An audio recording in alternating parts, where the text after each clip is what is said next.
বাংলাদেশের বিশেষ ক্ষমতা আইন ১৯৭৪-এ প্রণীত হয়েছিল রাষ্ট্রের নিরাপত্তা ও স্থিতিশীলতা বজায় রাখার উদ্দেশ্যে।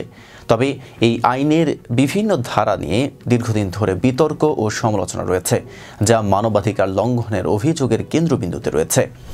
বাংলাদেশের সংবিধানের ৩৩ অনুচ্ছেদ অনুযায়ী কোনো ব্যক্তিকে গ্রেফতারের ২৪ ঘণ্টার মধ্যে আদালতে হাজির করা বাধ্যতামূলক। ফৌজদারি কার্যবিধির ৬১ ধারা অনুযায়ী পুলিশ ২৪ ঘণ্টার বেশি কাউকে আটক রাখতে পারে না, যদি না আদালতে অনুমতি দেয়।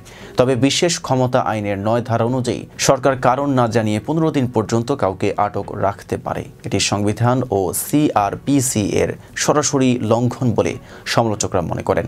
সংবিধানের ৩১ ও ৩৩ অনুচ্ছেদ অনুযায়ী প্রত্যেক নাগরিকের আইনি সহায়তা পাওয়ার অধিকার রয়েছে। সিআরপিসি এর ৩০৩ ধারা অনুযায়ী অভিযুক্ত ব্যক্তি তার পছন্দমতো আইনজীবী নিয়োগ করতে পারেন। তবে বিশেষ ক্ষমতা আইনের ১১(৪) ধারা অনুযায়ী আটক ব্যক্তিকে আইনজীবী রাখার অধিকার থেকে বঞ্চিত করা যেতে পারে। এটি ন্যায় বিচার প্রাপ্তির মৌলিক অধিকারের পরিপন্থী বলে সমালোচিত। সংবিধানের ৩৫-এর ৩ অনুচ্ছেদ অনুযায়ী প্রতিটি অভিযুক্ত ব্যক্তি ন্যায়সঙ্গত বিচার পাওয়ার অধিকারী। সিআরপিসি এর ২৪৭ ও ২৪৮ ধারা অনুযায়ী অভিযোগ প্রমাণের জন্য পর্যাপ্ত সাক্ষ্য প্রমাণ থাকতে হবে। তবে বিশেষ ক্ষমতা আইনের ২৭ ধারা অনুযায়ী শুধুমাত্র একজন সাব ইন্সপেক্টরের রিপোর্টের ভিত্তিতে বিচার করা যাবে, অভিযুক্ত ব্যক্তি উপস্থিত না থাকলেও।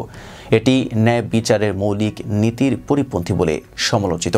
সংবিধানের ৪৪ অনুচ্ছেদ অনুযায়ী মৌলিক অধিকারের কোনো লঙ্ঘন হলে তা আদালতে চ্যালেঞ্জ করা যাবে। সিআরপিসি এর ৪৩৬ থেকে ৪৫০ ধারা অনুযায়ী জামিনযোগ্য অপরাধে আদালতে আবেদন করা যায়। তবে বিশেষ ক্ষমতা আইনের ৩৪ ধারা অনুযায়ী যদি কাউকে আটক করা হয় তাহলে তার বিরুদ্ধে মামলা করা যাবে না বা আদালতে প্রশ্ন তোলা যাবে না। এটি আইনগত প্রতিকার পাওয়ার সাংবিধানিক অধিকারের লঙ্ঘন বলে সমালোচিত।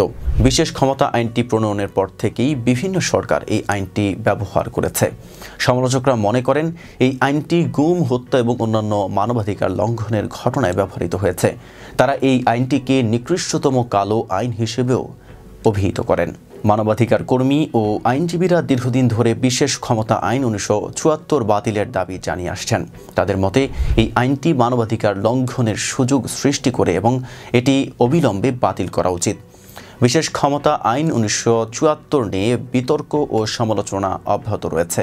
মানবাধিকার সুরক্ষা ও ন্যায় বিচার নিশ্চিত করতে এই আইনটির সংস্কার বা বাতিলের বিষয়ে পুনর্বিবেচনা করা জরুরি বলে বিশেষজ্ঞরা মনে করেন। রাকিবুল ইসলাম রইসের প্রতিবেদন। এতক্ষণ সাথে ছিলাম মেহেদি হাসান। ফেজ দ্য পিপলের সাথে থাকার জন্য ধন্যবাদ।